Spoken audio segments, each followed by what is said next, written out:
Welcome to the Adventures Club of Los Angeles. I'm your host tonight, Rich Mayfield, member 1211, first vice president and program chair this year. Thanks for tuning in. If you like these stories, don't forget to like the story on YouTube and subscribe to our channel. Also, we're doing this live, so if you have any questions, we're going to have a Q&A at the end. So go ahead and drop those questions in the comments, and we'll get to them at the end of the broadcast.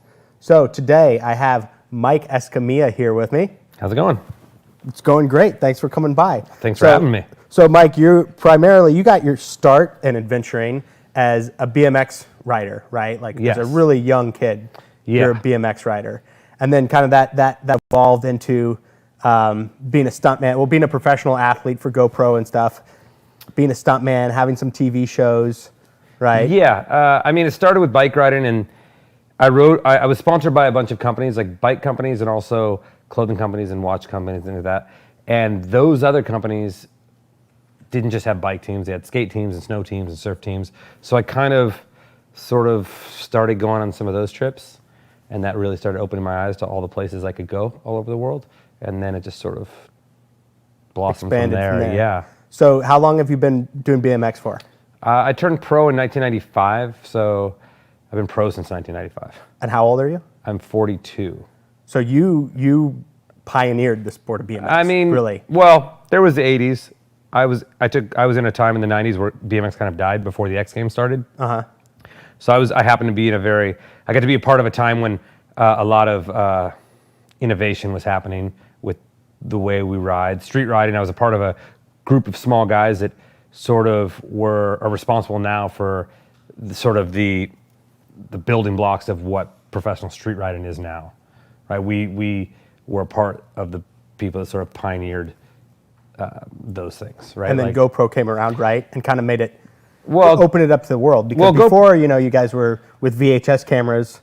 Yeah, it may have seemed like that for everyone else, but there were some productions going on that were pretty high quality, but it was just basically for BMX. When GoPro came around, it really put the power of the creator in its own hands, right? We didn't have to have a filmer, didn't have a crew.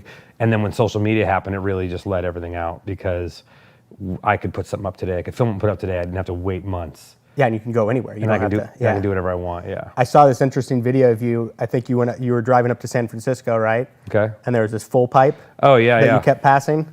I'd passed that full pipe 100 times, and you could see from the freeway. I'm like, when did you get in there? And then we were going up for a GoPro summit, the first one. They bring all the athletes together, and we learn about the product for the next year.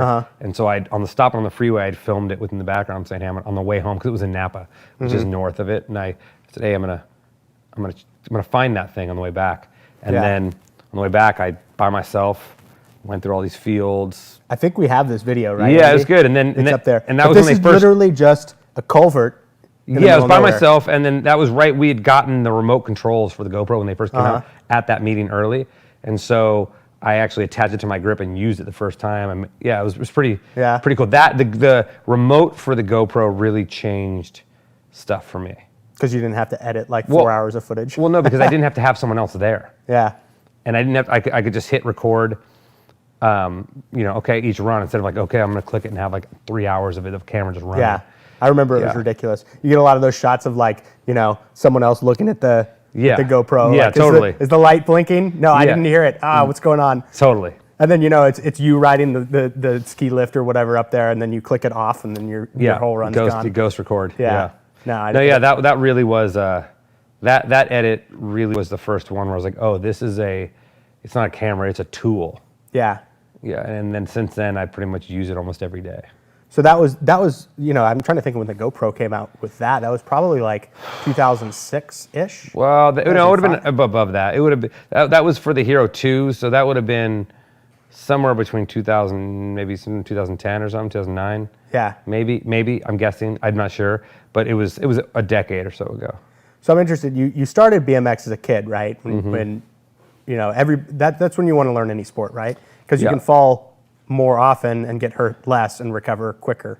Well, right? I just think something finds you, and then that's it, isn't it? Yeah. So whatever it is, I was lucky for it to find me so young.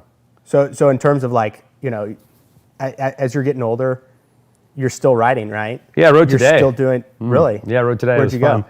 Just rode some little DIY cement stuff someone built in some alleyway not far from here, literally right down the street. Really? Yeah, it was fun. Just built some ramps and... No, they built some cement stuff and these little things on some Jersey barriers, which are K-rails, the things that go in the middle of the freeway. Yeah. They built some transitions on them and got to ride it for a couple hours. It felt good. I don't get to ride as much as I'd like to. I actually got to ride this is the third time I've ridden this month. I went to a huge full pipe last week, like a massive one that we've been trying to ride for a long time. It always has water in it. And this is the first time we've been able to ride it without in the last decade. I've been checking on it. Yeah. And it's finally didn't happen, so we went and hit it. Me and Tony Hawk went out one trip, and my other buddy Rick Thorne went out a week earlier and got it. It was good. It was fun. Giant, massive, 24, 25 foot tall full pipe. And how is that different than riding like a half pipe? Well, it's a full pipe, right? So Right. it's not really, you're not going to do anything sort of rad tricks, but it's just fun. You're cruising down this huge tube, like back and forth. It's like a wave that never ends, or a wave that doesn't break perfect every time. Right. And usually you don't get to ride one that big. Like there's ones you ride all the time that are 10 to 14 feet, but that one's so big that you have to go like. And how big was that one up on the way to... Oh, that one's probably like 14 to 15 feet tall. Yeah. So do you have a picture of that one, Andy? I think that one's, that's the one right there. That's the new one. That's the 24 some foot tall one, yeah. Where is this one? This one, I can't tell you. Can you pop that up there? Yeah, it's in Siberia. That's 24 feet, huh? 24, 25 feet. And I actually was riding a little electric bike, a Super 73 electric bike. And it's kind of a thing to go in there, but and you could ride it. I kind of rode it on that thing. It was pretty fun. So you got to go in there and clean it out and everything, make sure that... Yeah, this one, other people cleaned it out, and we cleaned it a little more out, and everyone kind of does their job. You'll see it's got dirt there in the pathway, and then it'll open up. Now, obviously, I'm on an electric bike, so I'm not really doing... If you go back about a week earlier, you look for a clip of me riding in there. There's another video of me riding my bike in there, and you can really see what it's doing if you want to pop that up. It's a really big difference in what that is. Because I'm going, so if you want to look for that, it's about a week back if you got that. That one right there. If you notice, like halfway is about 12, 13 feet, and it's hard to tell filming how high you are. But where I'm up there, you're like, when you're halfway, you're at 12 or 13 feet. So when you're above it, you're getting up 13, 14, 15 feet. Like, yeah, you're falling when it comes down, and if you crash it, like you can kind of see how high you are here, way up there.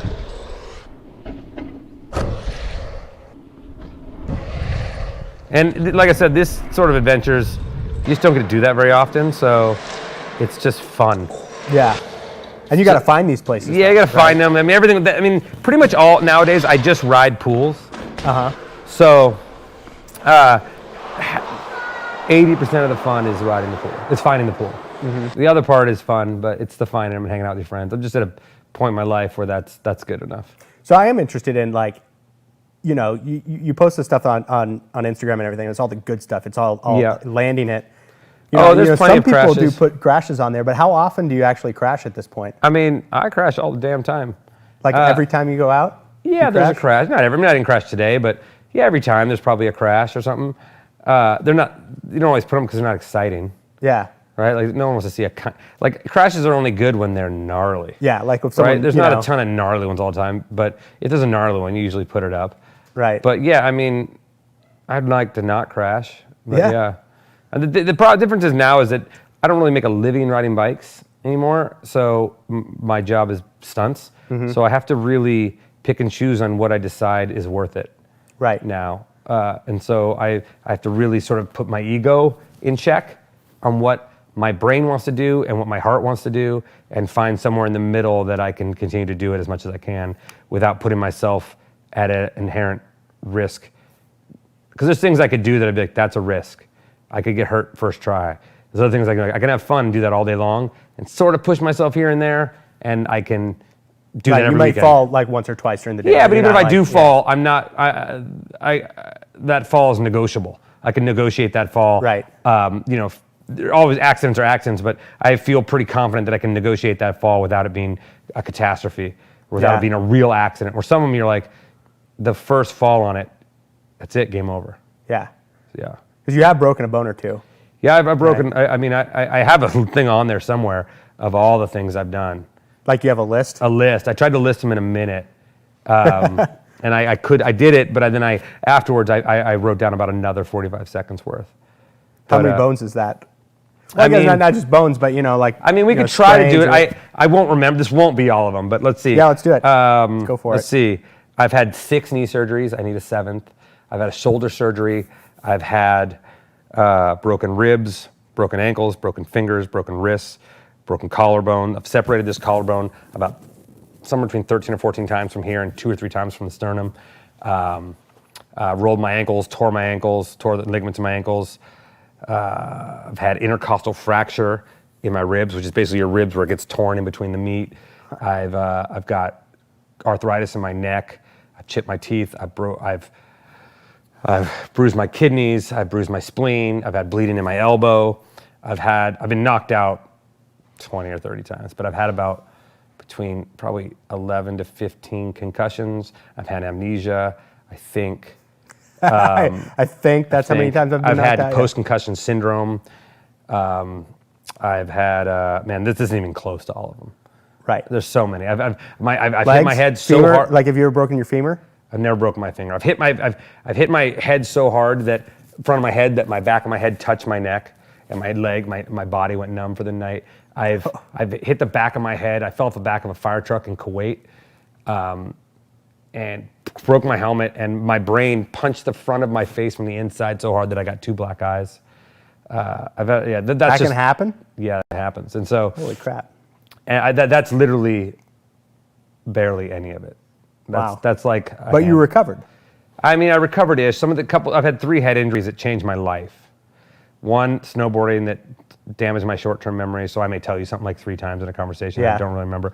I have another one that sort of stopped me from doing 2 things at once. Like if you're talking to me and I'm writing a text, I'm like, hold on. See, earlier you said you're still listening. Yeah, I was like, But your text isn't working yet. Yeah, so I can't really do both at once, really. And this last one that I had, it sort of just makes me spell words wrong now, like almost like you're dyslexic. I'll spell words like. Yeah, well, we got computers for that now, right? Specific words. Yeah, but I feel like my phone is learning that I spell them like that. And then so it's like, oh, he wants to say it like that. Yeah. But yeah, no, there's some of the injuries. I wish I would have made a list before. I didn't think about that, but it's or brought that list. It's almost like a bucket list, but. Yeah, it's not a bucket list, man. It's not a list that anybody wants to do now. Yeah. But I think everybody needs to break a bone once in their life, right? Yeah, I mean, if my kid doesn't break a bone soon, I'm gonna break her arm. Yeah. No, I'm just kidding. I'm just kidding. Yeah. How old's your daughter? My daughter's 6, and she is amazing. This weekend, I just went on a trip, got back yesterday, and she just learned how to ride her bike about a month ago without her training wheels, and now she's just like rocketing everywhere. But we did that. She was a really great rock climber. Like she'll just scale up walls. We have a rock climber all in her room. Yeah. Or we did. We got to put it back up. Now it's outside. And then she was throwing axes and getting them stuck in. She was fully getting axes stuck. She shot a gun for the first time. She shot a 22, and she first bullet shot a can at 40 feet. Then it was like another one. She probably shot 40 rounds and probably connected with the target 25 to 30 of them. I'm literally raising an assassin. So I'm interested because I've got an 11-month-old boy, right? Yeah, that's probably a little early. When do I get to start dragging him on adventures? As soon as you can, I think. Yeah? Yeah, I mean, as soon as he can, I think as soon as you can.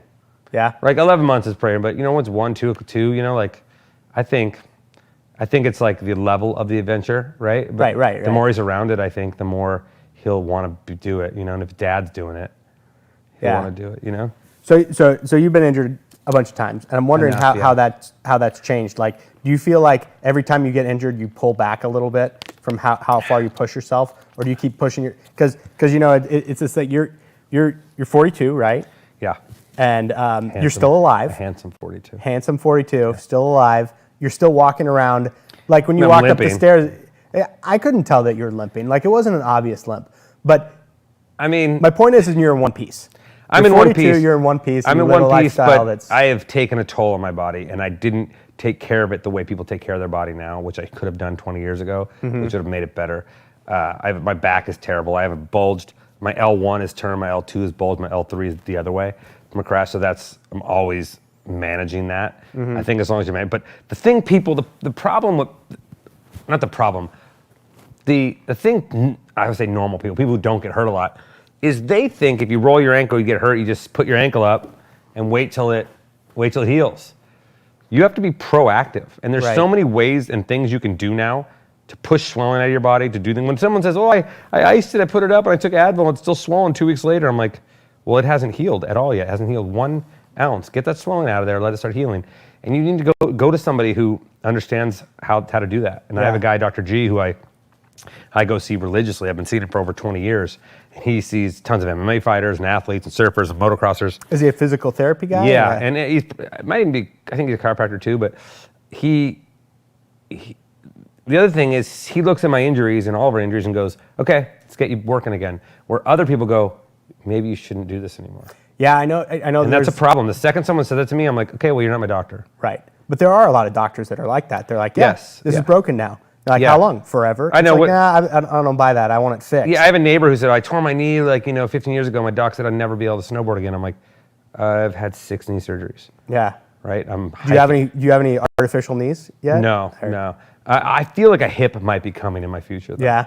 Yeah, because my hips are a little rough. And a few of my friends have started to get hip replacements young. And I feel like, ooh, maybe I don't know if that's just because they're getting it. I'm like, and we've had a very similar... Right. But... I mean, I think the deal is you're supposed to get them young, right? That way you can recover and enjoy the new hip or whatever. Yeah. Because, I mean, if you put it off, right? Then you're just recovering. It's hard to recover. There's all those years where you're working with a bad hip. Yeah. And then it's harder to recover. But there's so many ways to recover now, people. That is the hugest thing, if I could tell anybody. Learn how to recover. Don't think that staying off your leg or doing nothing, letting it heal is the best way. There's things you can get done. Stem cell, BCP 157. There's what's BCP 157? Well, it's another thing you can inject, and it's you can get on Amazon. It's not a drug. Yeah. It actually is made from the human body, and it tells your body to heal that. And you can make bone breaks go away from it. You can. There's tons of. I mean, in the 90s, stem cell stuff's going to be really interesting. Yeah, I mean, in the 90s, I mean, there's another company in Florida. I think it's Amnuel, and they are doing something that's super amazing. But there's another company, another thing in the 90s in Europe, you'd break a bone and you would go into the doctor and they would put this sort of magnet thing on your collarbone or wherever you broke, and they'd shoot a laser out and they'd fuse your bone together, and you'd come out and it's half healed. And that was in the 90s. And you asked a doctor about it here and they never heard about it. So other countries have ways to heal things. There's you just have to be proactive about wanting to get healed. An injury is not a death sentence. Yeah. If anything, it's a learning experience to learn more on how to be stronger with your body. Yeah. Yeah, that's interesting. I had a little dive accident in some French colony. Like a scuba diving accident? Yeah. What'd you do? So do you dive? So you go down and you got to equalize and the air goes in, and then when you come up, the air just kind of comes out. Yeah. Right? But if you get clogged, it could blow out your nose or I got whatever. barotrauma. Yeah. And I had polyps growing in my sinuses that screwed me up for years. So basically, I had like a little, something got stuck behind my sinus, and that air bubble pushed against a nerve, and my whole side of my face went numb, stroke level. I couldn't feel anything. For how long? Like a couple days. Wow, gnarly. Is that scary? Yeah. Well, at first I was like, I'm pretty sure if this was a stroke or something serious, I'd be passed out on the ground right now. So I kind of immediately knew that it was just some pressure thing. When's it going to heal? No, I can still feel it. I'm joking. But dude, I'll tell you what. I went to the hospital there, this French hospital. It was phenomenal. Yeah, that doctor was so on top of it. Best service ever. And then I was like, so how do we pay? And he's like, oh, I guess come back tomorrow when accounting's open. Yeah, I mean, and it was $80. Yeah, I mean, my buddy got an X-ray in Vietnam, and it was $6. Yeah, $6 American. And it's a real X-ray. It's the exact same X-ray machine that we use here. Yeah, it's and crazy. I'm just ears ah. Yeah, I think you really do need to be proactive about it. Otherwise, proactive and just and mentally too. You have to not be like, oh, it's done. Yeah. You know what I mean? This is it. My life's over. You just be like, okay, well, let's get it back. Your trying. body's an amazing thing. It can do a lot. It can do a lot of. It can do whatever you want it to do. Right. Have you found any limits on your old man body, so to speak? Well, I mean, my back is my biggest thing now. I just have to constantly monitor it. This whole pandemic is not making that easy because I see a guy that sort of, he manually pushes my spine back into place every week. So that doesn't, without that, it's a little harder to, the things I found that manage it, I've got to find other things. But I mean, there was a time when, like, I have a sauna at my house, I have an ice bath, I have a hot tub, and there was 2 years ago, I was in the ice bath at, at 32 or 33 degrees, whatever it is, for how does that work? 3 or 4 minutes. It's like a refrigerator? It's just it's like a cooler, basically. I have a top load refrigerator, freezer that I fill with water and freeze it, and I just keep plugged in. It plugs in every day, keeps it level, and I get in it for 3 or 4 or 5 minutes twice a day. And that was how I was managing it. And people are like, oh, why would you torture yourself? But when you start doing it, you miss it. When you first start doing it, you're like, oh God, what am I doing? But a week or two in, and you're like, if you feel, you've never felt so great getting out. You get out and you're like, oh, I feel like $1 million. Yeah. And then you're good for a few hours. And then you gotta jump in. Yeah, you just get in. Well, it's breathing. No, it's breathing. If you just jump, if you're gonna get in and go, oh my God, it's cold, you're getting out. But if you sit in there, focus on your breathing, breathe through it about 20 seconds in, that the initial terribleness goes away, and then you're just sort of in this miserable zen. But then at some point, and it's weird. It really is a mental thing because some days I get in and I'm like, in 2 minutes, I'm like, I have to get out. Water's same temperature the next day, and I get in 4 minutes in, I'm like, we're cool. Yeah. I just get out. It's mentally where you're at, I think. Well, it's phenomenal all this stuff your body does when you're exposed to water or cold water, or you put your face in water. There's all these reflexes. Yeah, there's things you can do. Like even if you just like it has to do with your body position, like bending yourself like 90 degrees and dipping your face into cold water. That'll do a huge thing. And in the sauna is like, that to me is magic. I can go in the sauna and like just cry. No, I'm just kidding. No, but you just like how high you can't crank it up? Mine only gets to about 198, I think. Damn, that's hot though. I mean, I think there are ones that get hotter, but that's maybe it's 196. It's hot, yeah, but it's, you get it, you get into it and you're like, oh, and then you start missing it when you're not doing it. Like I would get in every morning. Right now I just moved. It doesn't have 220 at this new place, so I have to get it wired in, and then this happens. So I'm like, soon I'll get it hopefully up running soon. Electricians are... Yeah, but I also have to build this thing to set it on. So everything's more difficult. It's just everything. It's just it takes more time, and I'm trying to be good. But yeah, I mean, your body will do whatever. I just think that people need to. I think most people are candy asses, and I say that in the nicest way, not because they can't do it, because I think our life in general is so comfortable. Yeah. You know what I mean? That people don't realize how important it is to stress or push your body in different ways and how healthy that is, Our lives are very, very comfortable, and so... Think about just sleeping in a bed every night. And food in your fridge. You ever just wake up and like you hurt yourself sleeping? Dude, I have hurt myself. Bed? Yeah, It's ridiculous. You're like, man, it's not like I'm sleeping in a tent or on the ground or I just hurt myself in bed. In your $2,000 mattress. Yeah. Yeah, people. I think life is so comfortable that the idea of doing something uncomfortable are just like, why would I do that? Yeah, but that's where the best stories come from. The best stories, but also, that's where the healthiest people are. Yeah. It's like, think of your body as the same as like, when you're built, you're weightlifting, right? You're tearing that muscle. Yeah. And then it's regrowing, it's getting bigger, right? Same thing with getting in the cold. You're shocking your system, and then it's learning, and it's getting stronger. You're shocking it, and it's getting stronger, and you're shocking it, and it's getting stronger.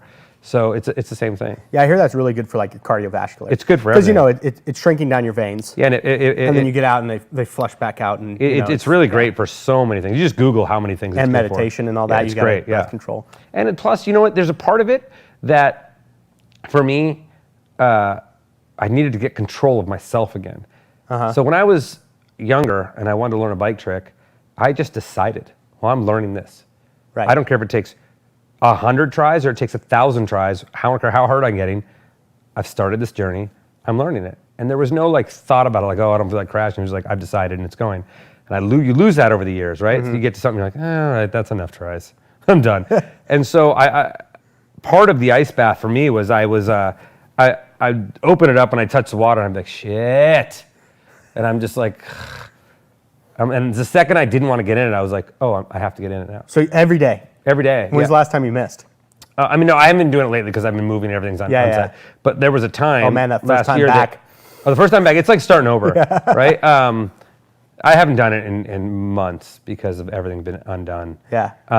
Because it was unhooked at the other house, and then I was moving it, and so. But I'd look at it and be like, oh, the second I was like, I don't want to do this, I simply switched to I'm doing it now. Right. Because I feel like there's something. It's so easy for me or for anybody to just be like, I don't feel like it. This Sounds like you got that switch in your brain too. Yeah, but, like, but everyone has it. Yeah. It's so easy to be lazy and so easy to not want to do that or to be like, do I really need to do it?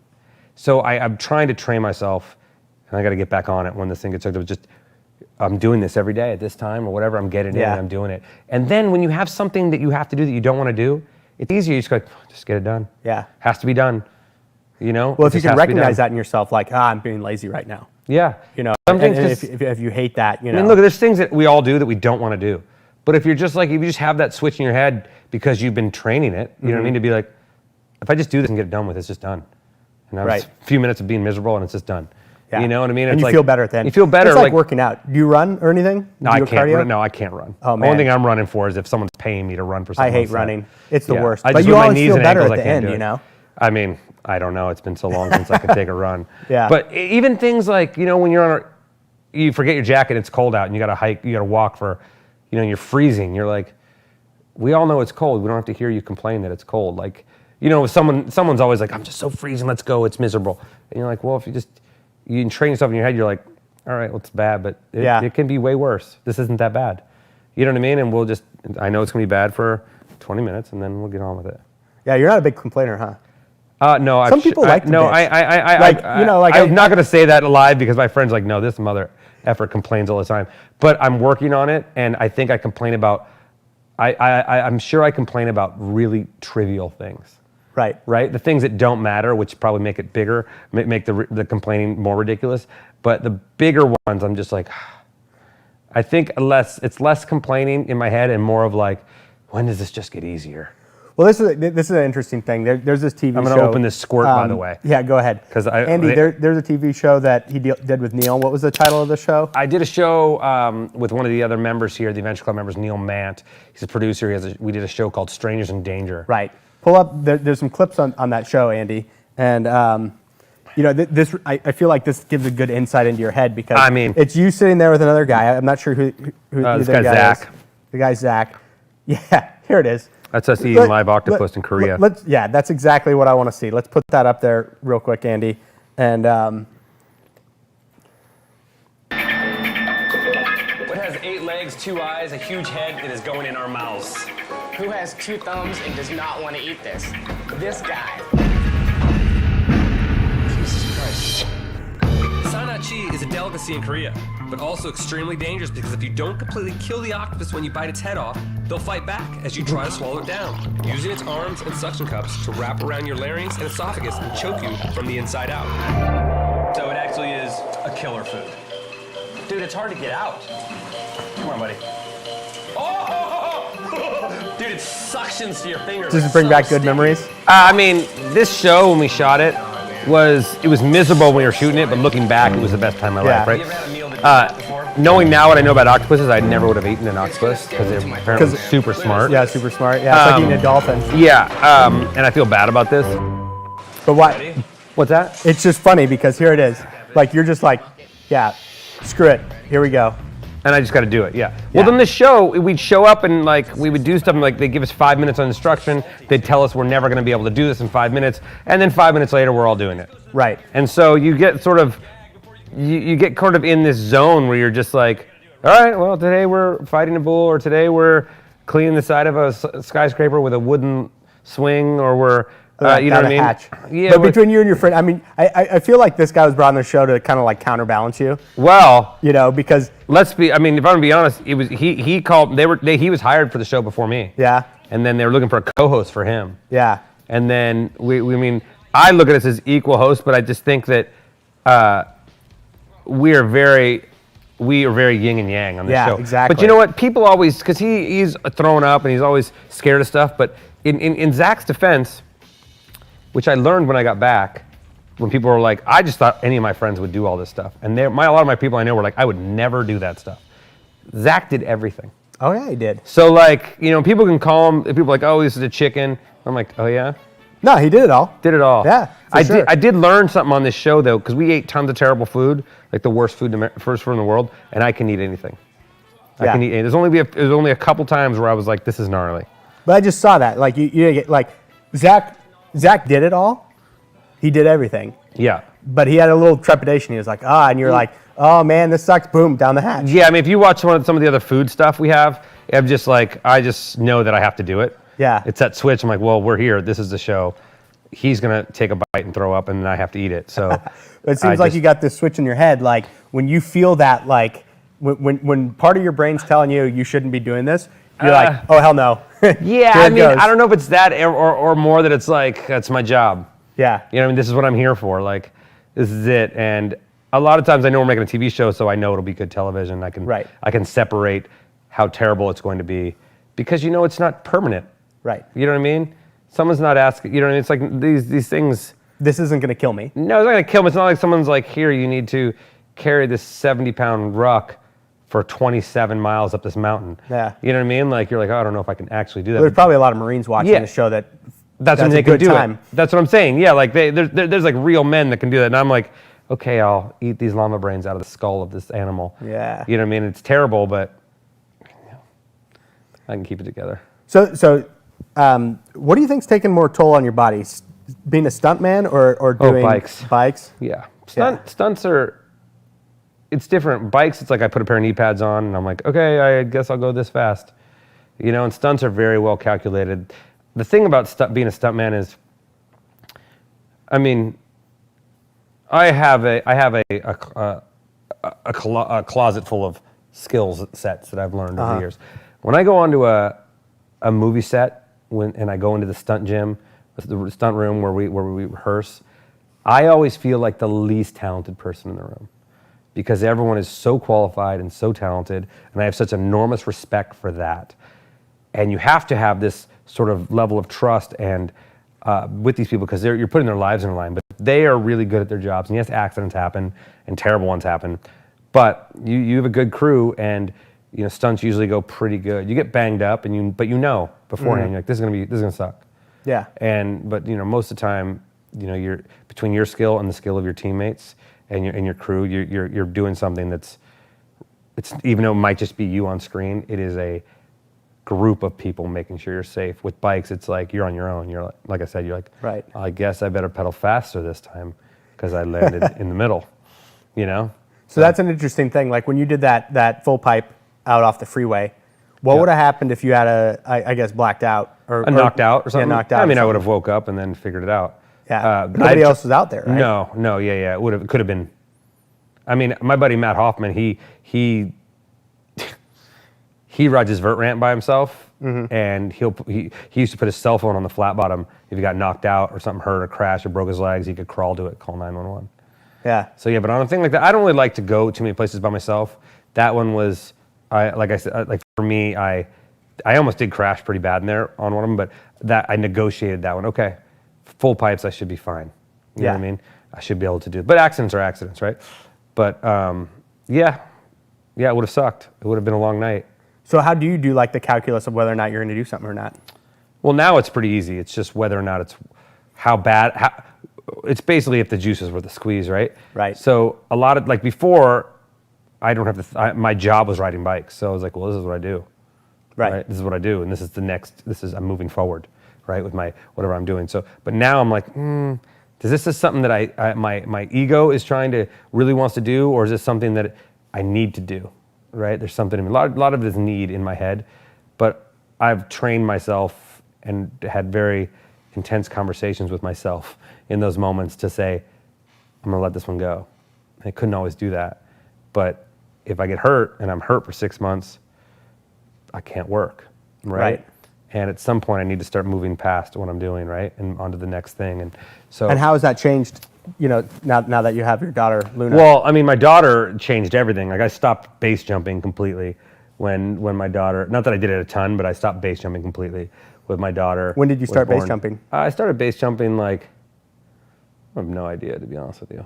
And were you doing that professionally, or No. as a I'm stuntman, or just I'm a for fun? skydiver. Okay. So, but I just would base jump. I had some friends who base jumped, and I did a few bridges, and we were just doing it. But I stopped that, not because I think that people shouldn't do it and it's too dangerous, but because I wasn't doing it enough to be current and feel confident. Right? Those things, that's actually what I was doing. You're talking a few seconds before your life is over if something goes wrong. So you have to be on top of it, current and ready and committed, and all of those things that are dangerous. You minimize the danger on being prepared for anything. I always tell people, when people are like, how are you not scared? Anytime I'm scared of something, I try to acquire more information about the subject. And the more information you have, the less scary it will be. Or you realize how terrifying it is, and then it sort of just goes out of your mind of things you shouldn't be doing, right? But unless you're committed to do that, right? And then you'll get qualified for it. So I felt at the time I could never base jump enough to be current and qualified enough to make it as safe as I would like to with my daughter. So I just stopped doing it. Interesting. Maybe I'll do it again. There's things that I would love. I never got to proximity fly or do anything. Maybe that's something I'll take up in 10 or 15 years.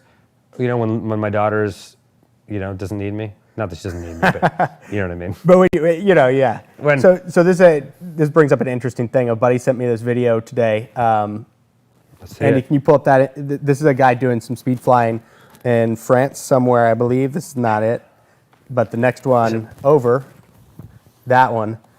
So let's take a look at this. And Who is tell it? me Do you what know? Think about this. I'm not sure. Okay. Andy, you got a title on that guy? Go ahead, play it. I'm already into this. So this is Canyon La Grave. So this looks all super cool to me. Like I would totally be into this. You know, Yeah. you got a parachute above you, Yeah. right? You're flying, very much in control. Yeah. And when we get into this video a little bit, let's take a look at some of the crazy stuff this guy does.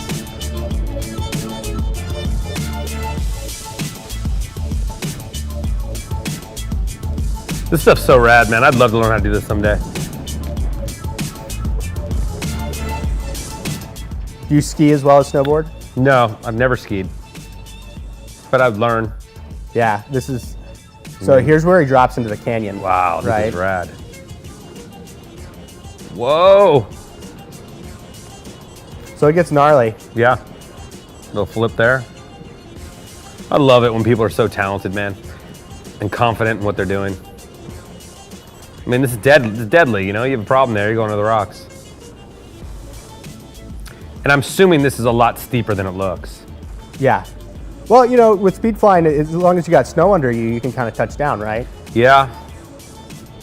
But he's still going pretty fast here. Yeah, dude.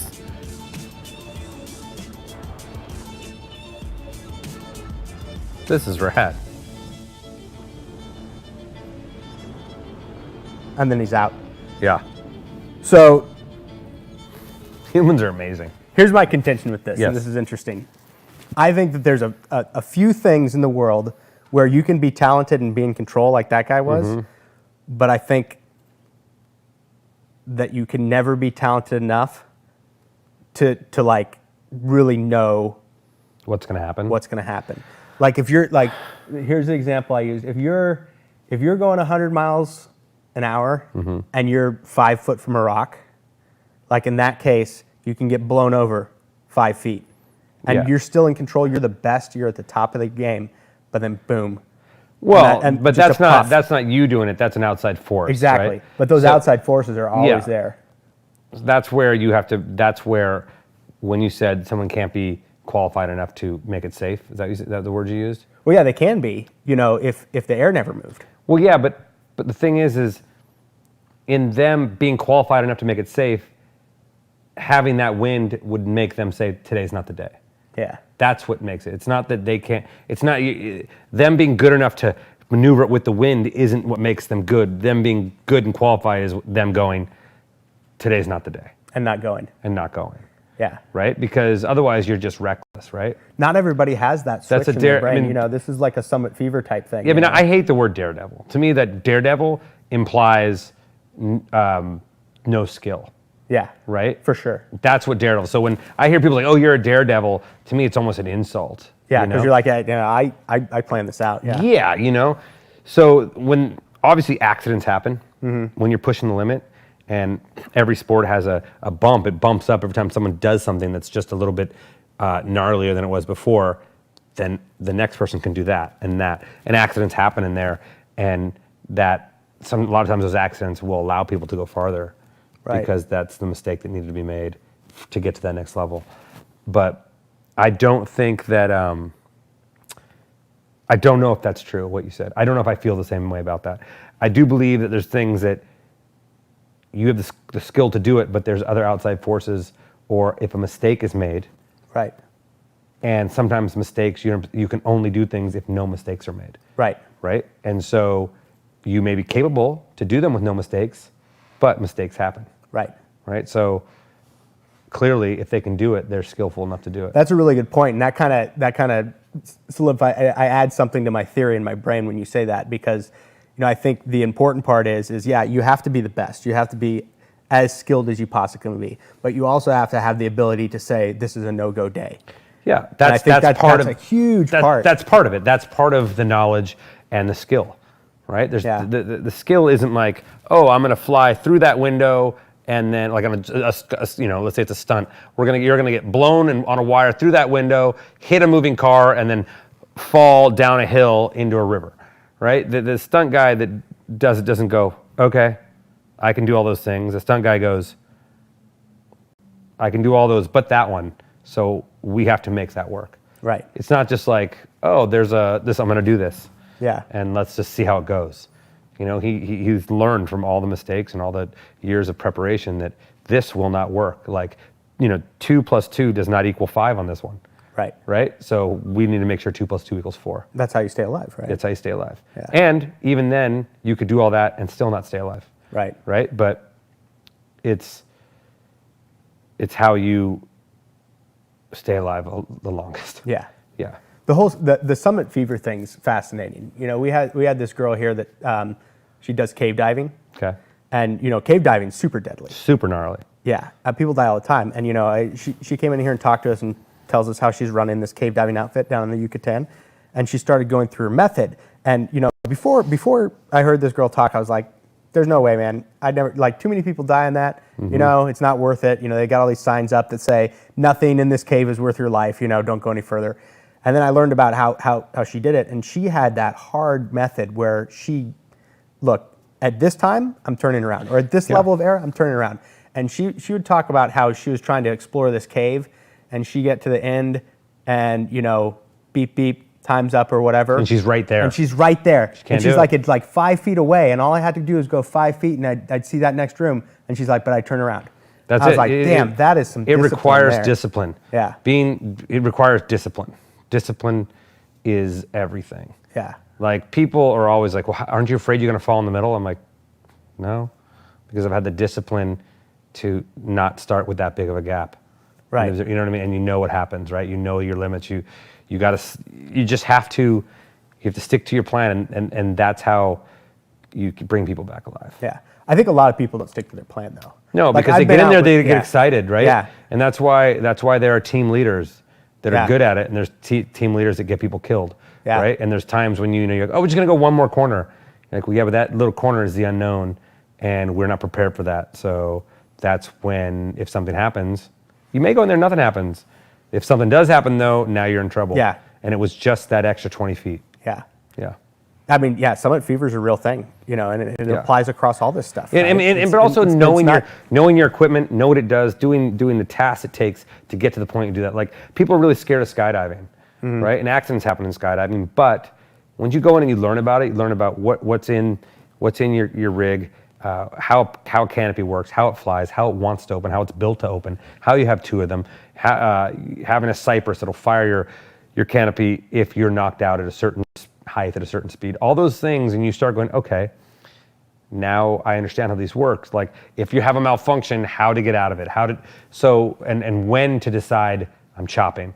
So there's all these things. The more knowledge you have about anything, the safer you're going to be, as long as you can control your ego, right? Because you may have all the knowledge and just be like, I can do this. It doesn't matter. I've been doing this. I can do this, and you haven't done the work for it. You know, Yeah.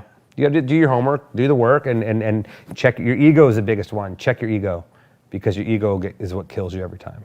Yeah, I hear you. So, Yeah, that's interesting. Yeah. So do you feel, when did you feel like you kind of developed that, I guess, sense for checking your ego? I mean, Was that basically when your daughter was born? no, Or way just before that. Way before Yeah. that. I learned it pretty early on, even though I probably had a pretty big ego.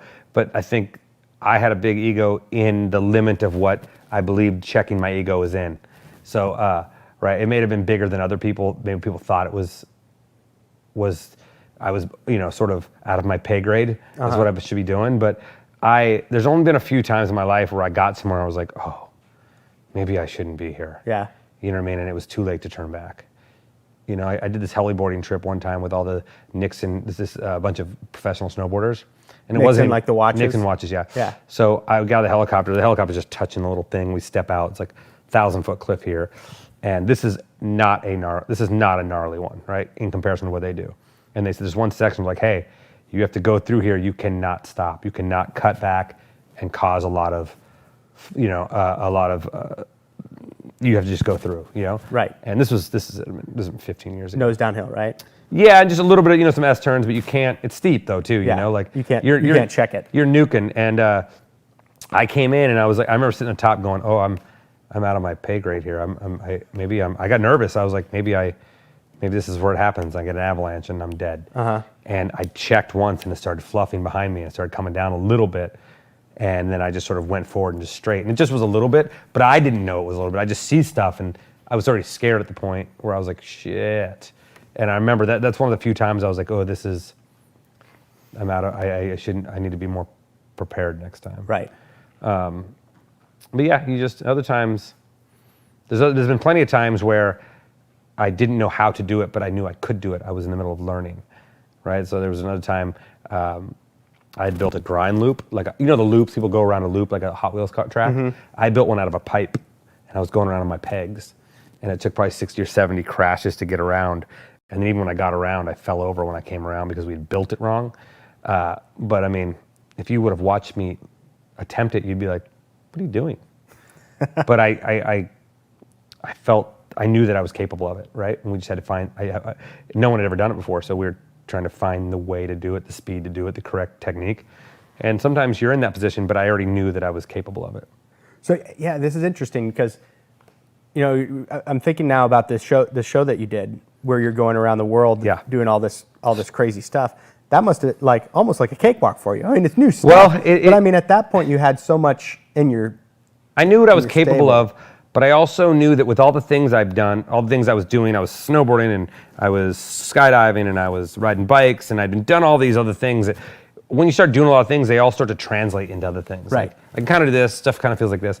But to be honest with you, Stranger Than Danger is what gave me that. Because you get in there and a guy would be like, well, we're jugglers on stilts. And you're like, you're no way you're going to learn how to do this. And you're like, okay.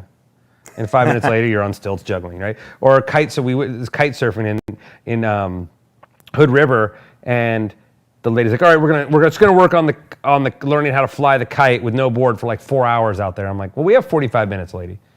And and she's like, well, you're never gonna learn how to do this. And of course, 20 minutes later, I'm doing it. Right. And it isn't because I'm so skillful. It's just because of all these other things. I've sort of gained. Like I know how to work a canopy, right? I can surf. I can wakeboard, right? So I kind of understand how that works on water. And this show also, you put yourself in a position where it's like, okay, well, like we did bullfighting, which is a super taboo. I know everyone hates that. So when you fought the bulls, was it the taboo style? Well, no, we didn't. No. Or were you just kind of like doing the? No, we were doing it, but we didn't kill the. You know what I mean? We weren't stabbing the bull with swords, right? And because true bullfighting is they jack up the bull first, right? Yeah, we didn't do any of that. Yeah. There was none of that. We were in Colombia, and the guy gave us a 5-minute demonstration. He's like, "Here you go, get in there with the bull," and it's like, okay, but you're like, you start to learn. You're watching them and you're paying attention to the animal and you're looking at what everyone else, all the other people who are doing the work, how they're acting around the animal, where they're going for safety, and what you're doing, and all those things start to happen naturally, right? You're like, okay, this is what we're doing, like, and now we're doing it, you know? Yeah. Like whatever the task is, you're like, there's few jobs that I'm like I can't do. I'm like, if one person can do it, another person can learn it. Right. Right. Especially if I'm just doing them for the day, right? Right. So what you did on that show? I mean, I don't know if there's the gnarliest thing we probably did, looking back, is we trained with the Lebanese Special Forces, and they do a trust exercise where we stand against a wall. Oh, I think we got with that balloons video. here, and then one in my that. mouth, and they shoot the balloons out from about 50 feet away with M4s, and then I turn sideways and they shoot a balloon out of my mouth. So I mean, danger-wise, that was probably anything we do with animals. Like we did a bunch of stuff with snakes, which is always dangerous, bears, elephants, because you never control animals. Here it is. Let's pop that up. Oh yeah, let's see it. Oh my God, this is great. I mean, this probably has a bunch of stuff. Is it gnarly? Yeah. This is gnarly. That's what I was asking Yeah, for. I'll walk you through all these that we see right here.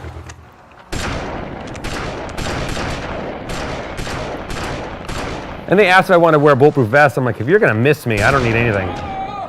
Boom. Thank you very much. Yeah, so I didn't even wear a bulletproof vest. I'm like, What you're did gonna you miss me. feel like when that was happening? Like, wait, okay, here, pause this real quick, Andy. All right. So, what did you feel like when? Okay, so you're standing up there with the balloons. You know, Right before that, we had just done a zip what? line. Well, right before that, we had just done a zip line holding a machine gun. And as I'm going in the air, there's like a ring I'm going to go through, and a huge explosion goes off right before I go through it. So I was like, oh, I guess this is what we're doing today.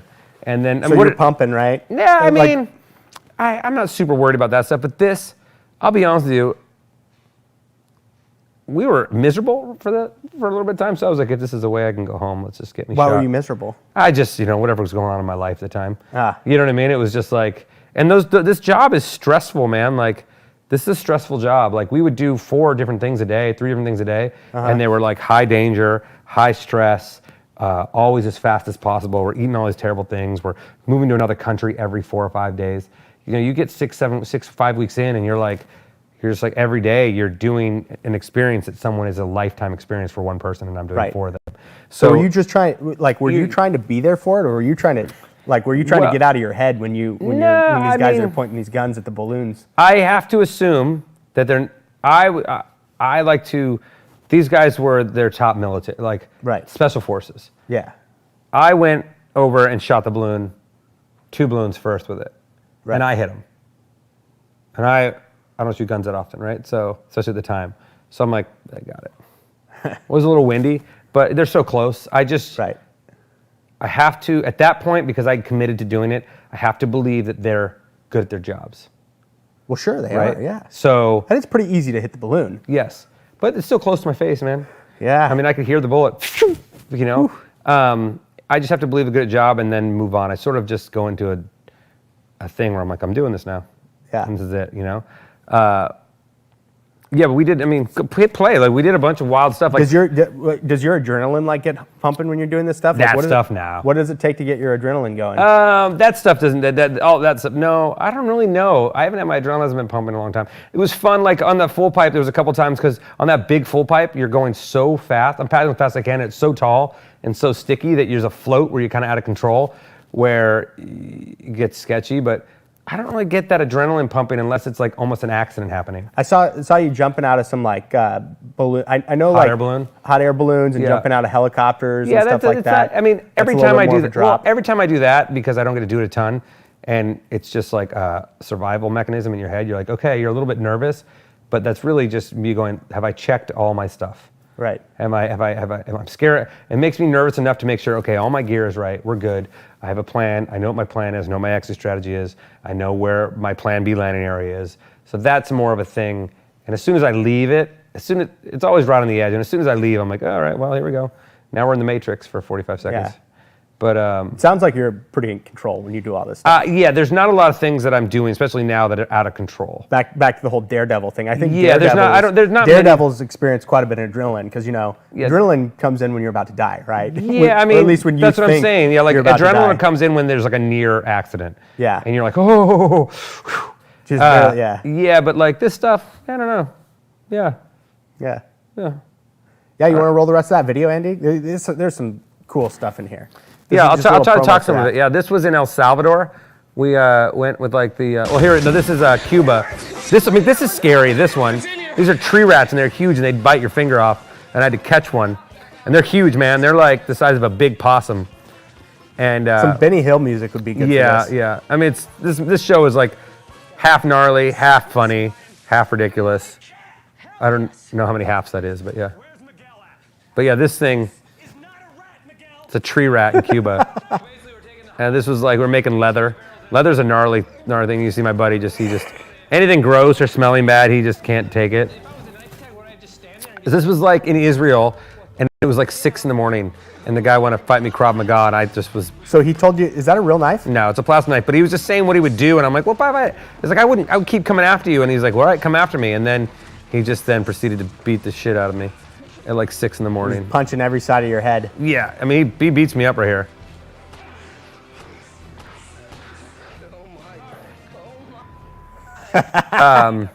This was a sheep's head, I think, in Romania, and I always would eat the terrible stuff. So I would eat this eyeball. Eyeballs kind of taste like, there's like sawdusty inside. If you look at it, it's like a black sort of tarry sawdust is the only thing I can tell you what it looks like. You can see it all pop out there. It's terrible, yeah. It was terrible. And then I think we go into a little bit of action sports here on this little reel. Wingsuit out of a hot air balloon. So you still wingsuit, right? I haven't wingsuited in a while, actually. This was an old clip of me messing around on the old Hoffman bikes. That's a shot from the Stick It movie, where the window didn't pop in time. So basically, I broke my ribs and my ankle on that, cracked my ankle. These are some bike clips from some trips we did, and then some more bike stuff, but sort of stunt stuff too.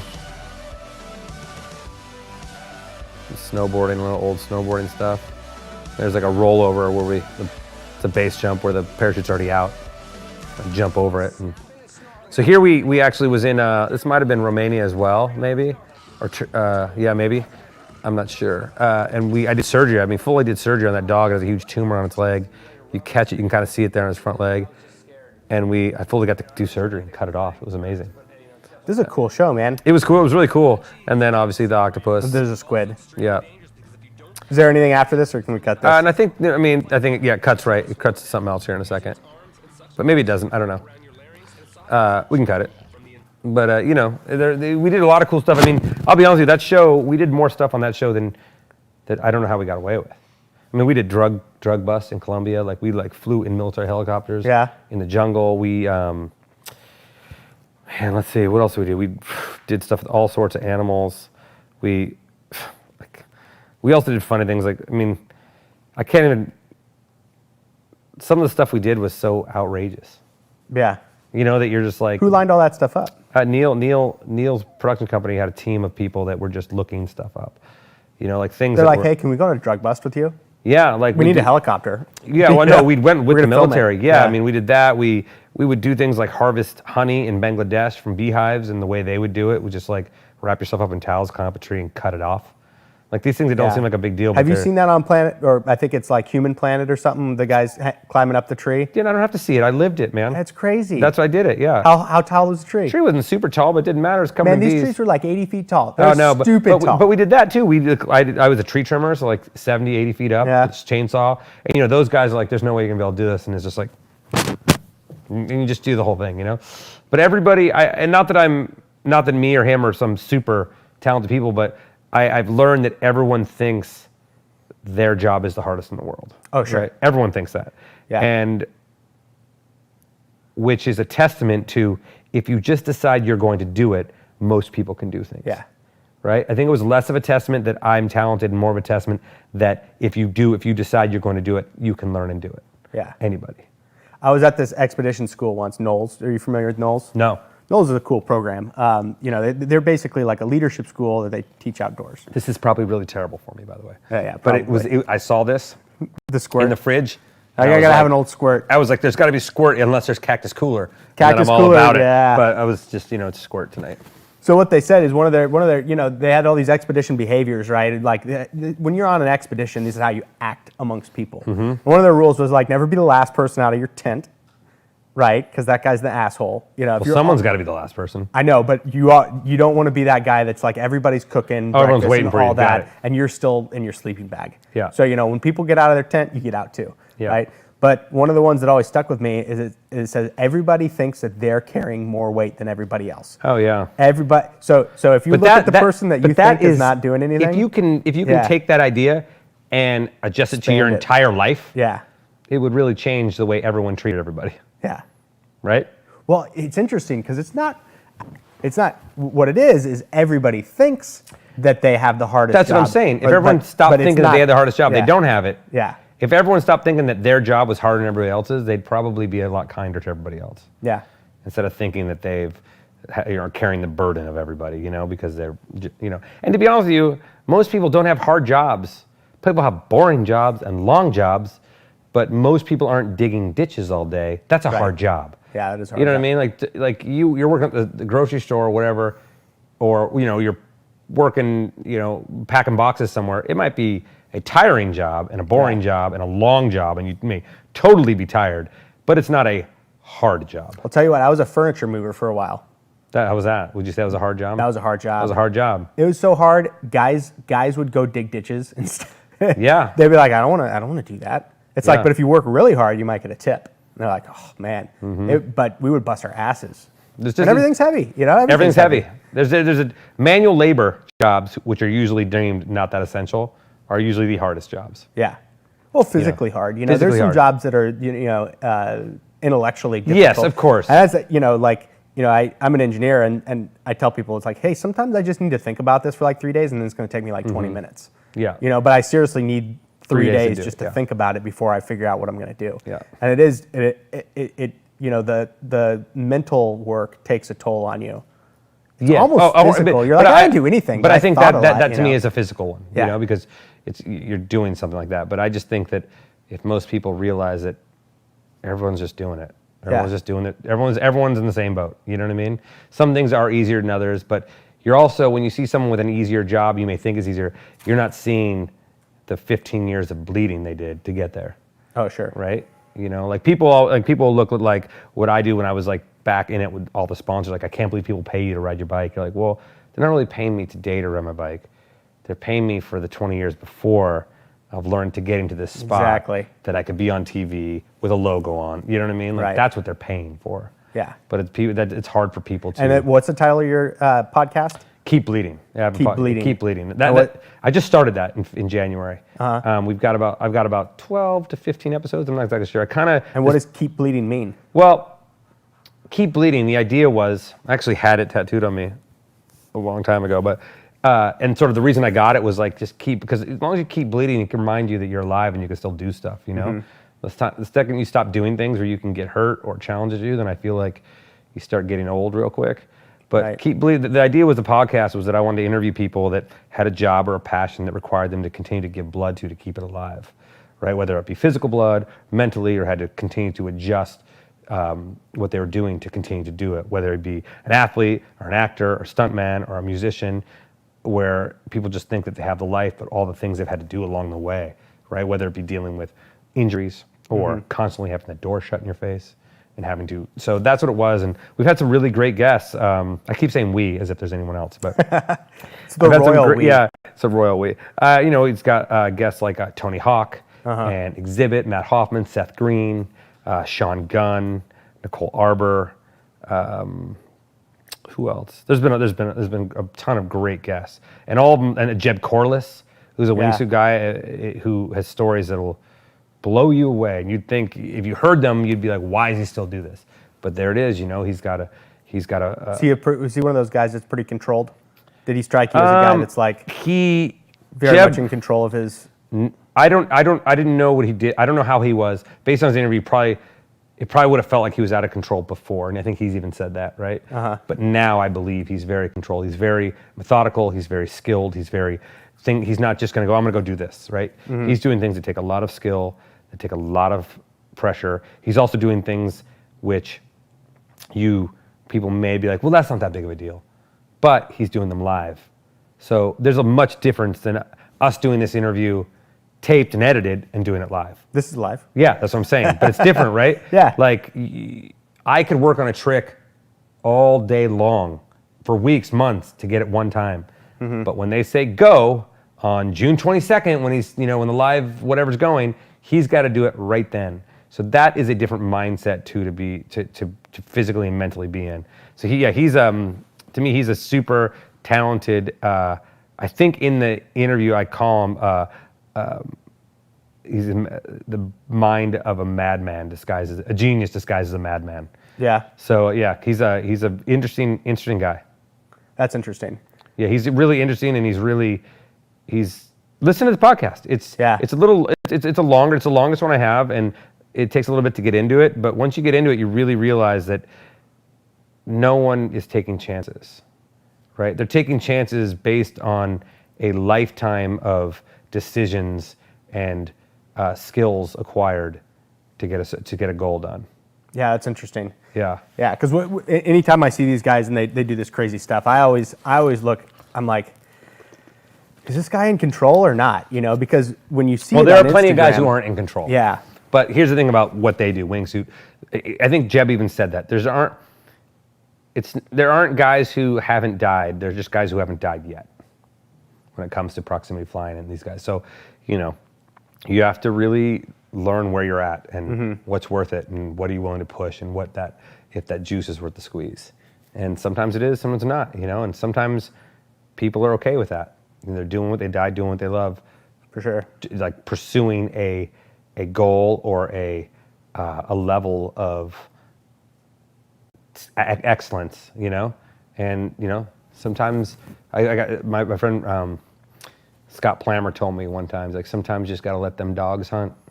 That's a good way to put it. That's it. Sometimes you just got to let them hunt, and that's usually where growth is made. Right. Yeah. They do amazing stuff. Yeah. They really do push the boundaries. Yeah, they push it. So we talked about you starting out with BMX. We talked about your TV show a lot and a lot of stuff you did, but we didn't actually talk a lot about the Hollywood stunts, which is kind of we're in LA, we're the LA Adventurers Club. What movies have you done? What was the best movie you did a stunt? It's hard. It's hard. You've been in a bunch, right? I've been in a bunch of movies. What was the most fun? They're all really fun. I think the ones that you remember the most are the ones that I spent more time on because you get to really hang out. And I just got off Suicide Squad 2. And it was real. The team was really, really great. It was as a team, an Aussie team, and they were. Did you get hit over the head with a giant hammer? No, by Margot I can't Robbie? tell you anything. Oh, that'd be nice. No, I can't tell you. I'd let her hit me over the head with a hammer. I die in it a bunch, but I can't tell you how or. Yeah, sure, with who. okay. But this Aussie team was so different than other stunt team I'd worked with. It was a breath of fresh air and really, really great. And then I was on Guardians of the Galaxy 2 for months with Tom Harper and his crew, and and they're really great in a different way, right? And James Gunn, who did both of those movies as director, he really makes set feel like home. So in Guardians, you were a Ravager, right? I was a Ravager in Guardians, yes, and I die in Guardians probably 30 or 40 times. As a separate Ravager, or just the same Ravager because nobody noticed the difference, right? The same ones you can't tell. They're so far away in the background. So many die. There's one scene where an arrow goes in and kills hundreds of them or something. And you're one of those ones. And I'm 10 of them. So is that stunt that you're just standing there and then you have to fall to the ground? Yeah, the last day we shot, to give you an idea of stunts, we're just in a floor in a green screen room, right? And there's dots on the ground, and we have to run from dot to dot, and different. It'll be go to 2, 4, 6 to give us numbers, and be running straight lines in this sort of grid system, and those were going to be turned into hallways, and it was a camera shot from straight down, so it was you could see a ship, as if the roof was taken off and people were running around. Yeah. And that's when the arrow comes, right? Yeah, the arrow, and you'd have a number, and they would just call your number, and then however you're running as fast as you can, and you would just die. You just go limp and die in different ways every time. And that day we did 64 takes. So we did 64 different falls, and 64 that'll bang you up. Especially the third one, my hip pad moved, and I gave myself a hipper. Yeah. So then you're trying to do the other 60 without hitting it. Do we have a picture of his character from Guardians? And did you in 2? I remember there was a famous scene in the forest. Yeah, I was in the forest. I'm one of those ones that get blown up and hit the ground. Yeah. That, and there's another couple of things in there that I don't think you can see me in. But yeah, I'm in that scene. That forest is completely fake, by the way. You know, they built that. How fake? Like all the trees are fake. Throw Everything. it up there. Yeah, I mean, the trees are real, but they've been cut down and then put on like giant. So that's you? That's me, yes. As one of that's the Ravager I was the most. I was actually 4 different characters, 2 Ravagers, and then 2 different other yellow creatures, other aliens. So like, yeah, there's Who's that guy? What's his name? Michael Rooker in the blue. Oh, yeah, I know. And then that's Jimmy Urine on the left, and then Stephen Blackheart is next to me, and Steve Agee, who's a comedian and actor. So you named one of your Ravager characters? Yes, I mean we were at Comic-Con. That picture's from Comic-Con, and we were doing other interviews for something. Yeah. And they're like, "What's your name?" And I was like, "I don't have a name." They're like, "Well, just give yourself a name." And I gave my name Scrote because I looked kind of like a scrotum. And that stuck? And that stuck. I've heard Is that it on a couple IMDb? times. Are you I don't Scrote think on so. IMDb? No, I think I'm just stunts. A lot of times we're not. Yeah. Andy, is it on? And Andy's indicating that it actually is Scrote. Oh, it on is? IMDb at this point. Oh, I have if you no look idea. at Michael Escamilla on Guardians of the Galaxy 2, you are Scrote uncredited. There you go. Oh, because that's as an actor, maybe. Yeah, because fans got your back, man. Fans got you. That's funny. That's funny. Yeah, I didn't know that because I'm in the stunt part, you know. So Yeah. But yeah, I know that I've done Captain Marvel, Captain America, Winter Soldier, I think, American Sniper, bunch of TV shows. And most of it, so most of it's you dying Dying. or getting blown up in the background, right? 90% of it is me dying. Yeah. What about like wire stuff? I did a little bit of wire stuff. Yeah, not a ton. In Mall Cop, I had a wire stunt.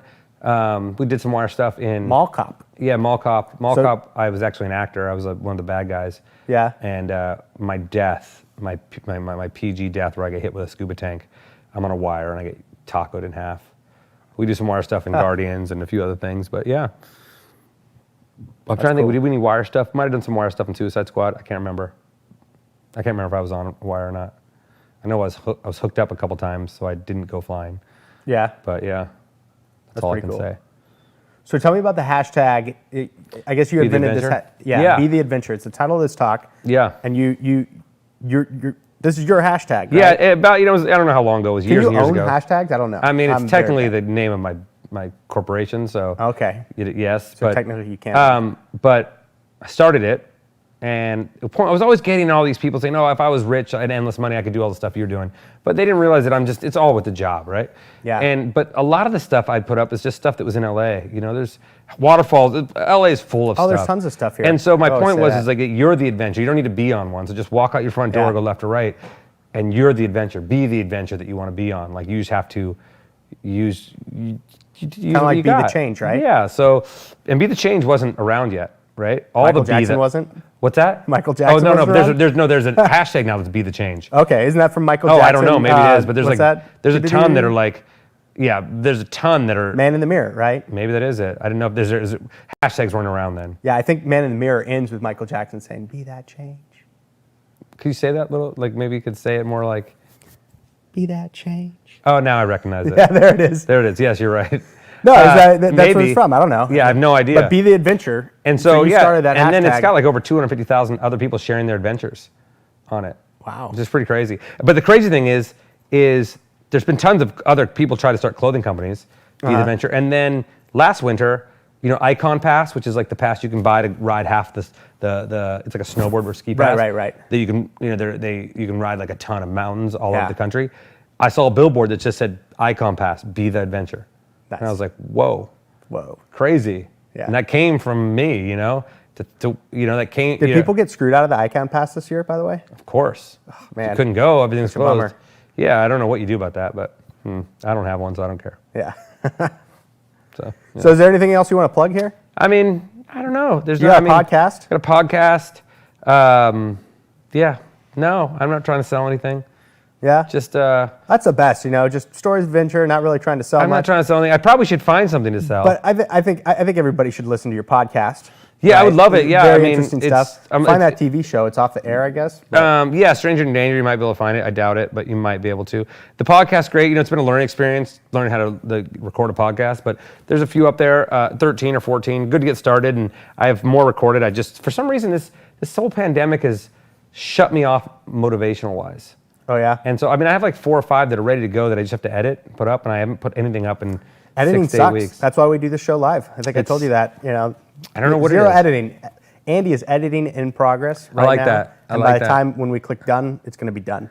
It's much more engaging. I think Yes. it's about the conversation. Well, you know, I mean, it's nice to see someone. And this is, you know, Yeah. I get to, you know, we're still social distancing. For sure. But I do want to say that this bear skull, you said, was here and you saw it in a video from the 30s. Yeah, there's a movie about Angkor Wat, and In you know, Cambodia? yeah, they shoot this little scene from the Adventurers Club of Los Angeles, and everybody's in tuxedos. In the 30s. Pretty old movie, and that bear skull is sitting on the front desk. Wow. And we're like, I don't know if you guys can see. I mean, you can see the stuff in the background, but this whole place looks like this, and every single one has a plaque with a story Yeah. of one of the like club members who it's about or is a part of. It's pretty wild place. yeah. When we're done, I'll walk you around and show you It's all the pretty crazy cool. stuff that we got here. Yeah, it's But cool. anyway, so we've been taking questions this whole time. Okay, yeah. Hopefully there's some questions. Are there any Andy, questions? We got some questions in Is that chat. Is there anybody All even right. watching? Yeah, there's a lot of people watching. Yeah. Well, you know, there's some people watching. Plenty of I don't people. know. Yeah, plenty of people in the chat tonight. Lots of questions to get through, so let's dive right in. First question comes from Ken H, and he wants to know, what is the scariest thing you've ever did, and what was the time things went most wrong, assuming they're different events? Scariest thing I ever did? The grind loop was pretty scary. I also did a grind flip, where you saw it in the video, where I jumped on a grind bar and I flipped off it into a ditch.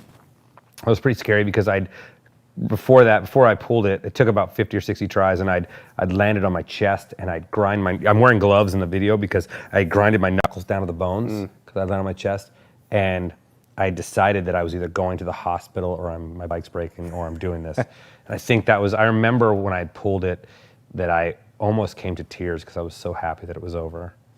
I was pretty scared then. Because you thought you were either going to go to the hospital or... Well, you knew, because every time was a disaster. I only got upside down twice out of like 50 or 60 tries. So with those odds, you know that every time you pedal at this thing, it's a crash. I'm crashing, waiting to get in the right position to do it. So I think that was what made it scary, because it wasn't like, am I going to do it this time? It's like, well, pretty sure I'm not going to. What's the things that most went wrong? I don't know if I have something that went terribly wrong that I can remember. Because I think once I'm past it, it kind of was like, okay. And like, I think for me to even say something like that didn't feel like it really had consequence is sort of silly. Where other people have things that are like, my friend's nose froze off and we were stuck for 14 days with no food in the Arctic. You know what I mean? That happened? No, it didn't happen to okay. me. And I'm like, I got a flat and I was 8 miles away from my house. It just doesn't. All right, next question.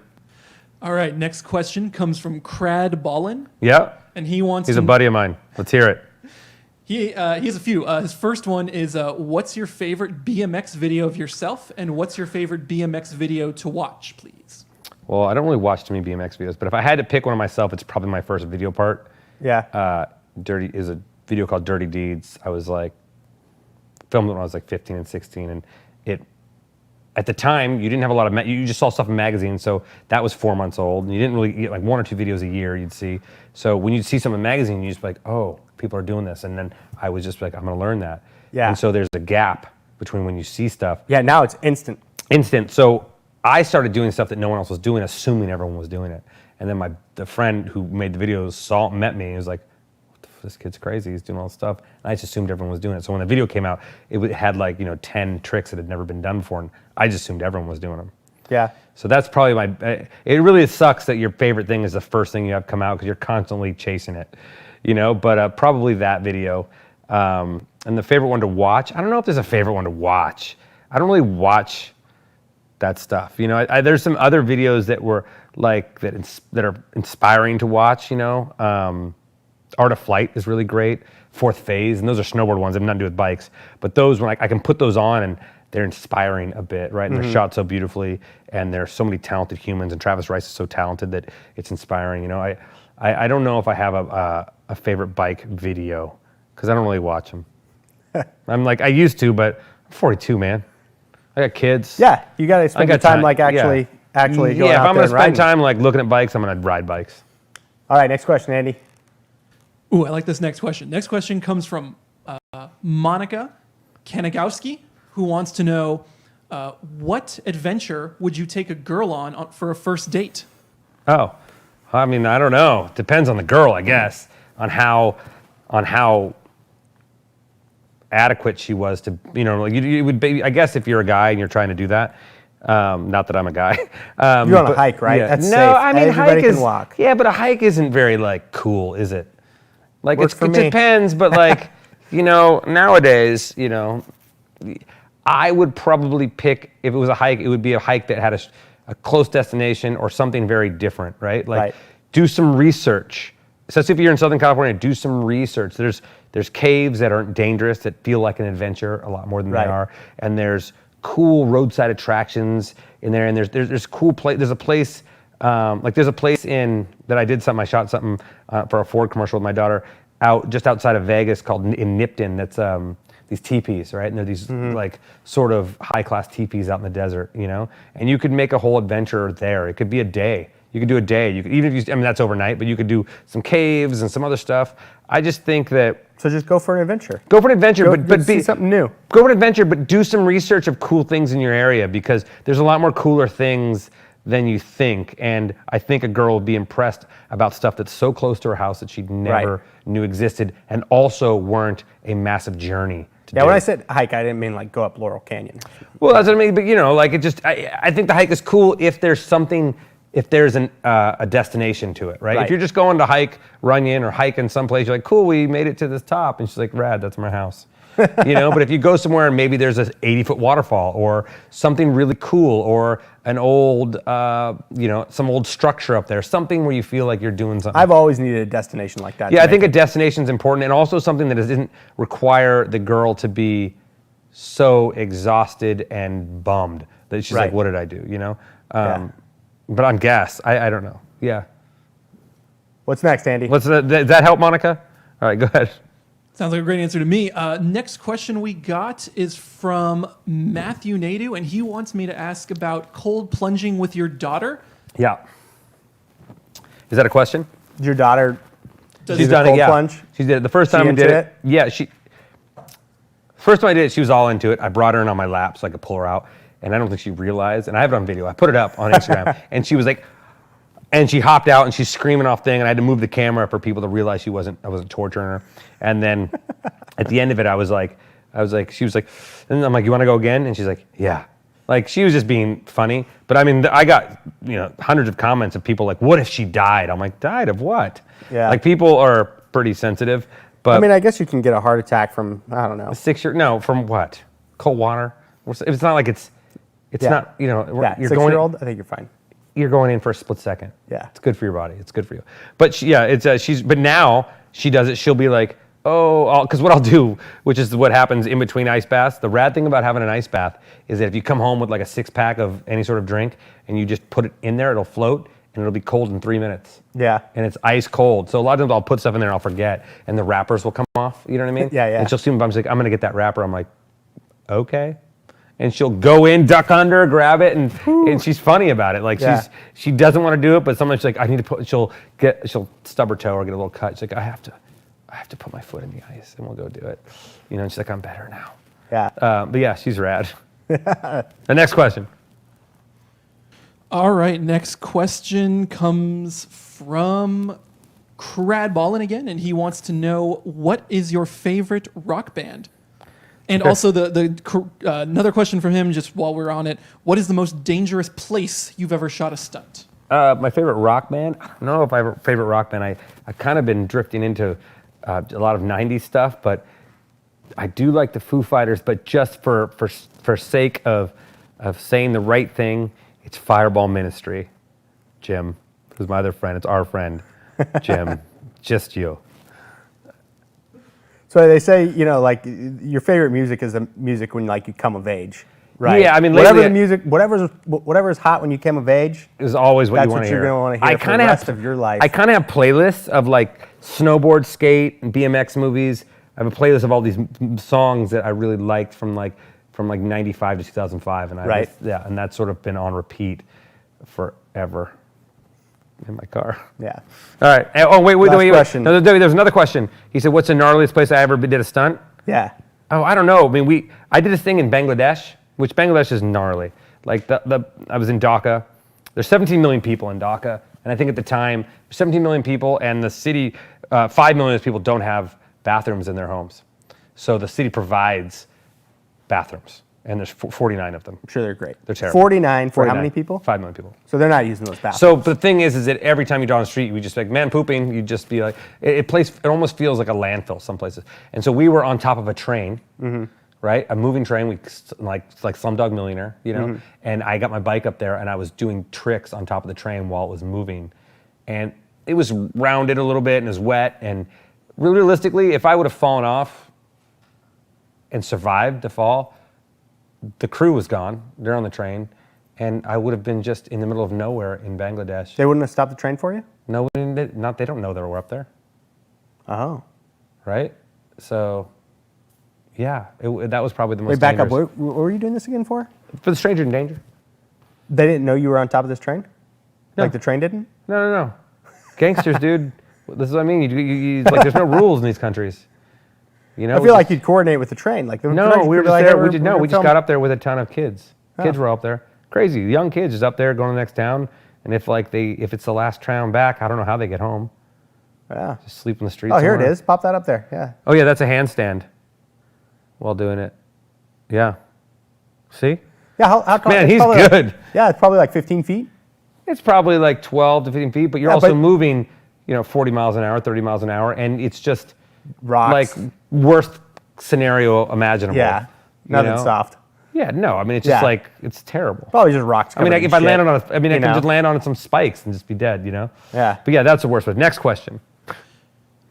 Last All right, question. last question comes from Ken H, and he wants to know a bit more about Strangers in Danger. So, what network did it air on? Where can we find it now? It aired on Fuel, which is owned by Fox. They turned into the UFC and UFC network, and then just sort of dissolved into maybe Fox Sports 1. Honestly, you can't find it. He So we're says gonna he's have going to to find talk it, but to there's no place Neil. to find it. Talk to Neil. If you look at my Instagram and maybe my IGTV, I do have some clips up there. But they're, if you maybe Google the hashtag Stranger in Danger, It's you might not be on able to find Netflix? stuff. No, Man. no, Netflix. It Amazon should be on Prime, Netflix. Hulu? Should be. Any of those? You're gonna have Should to go be, to guys. deep Netflix. dark web. Yeah, no, but that's it. Sorry, Ken. If you didn't live it, you don't get to see it. All right, Mike. Well, thanks for coming out. We Dude, appreciate thank you so much. I had a great time. Yeah, this was great. We appreciate you having you out here. If you guys like this channel, again, subscribe, like the video. We'll be here next Thursday, too. Every Thursday, great programs for the Adventures Club. See you guys next week.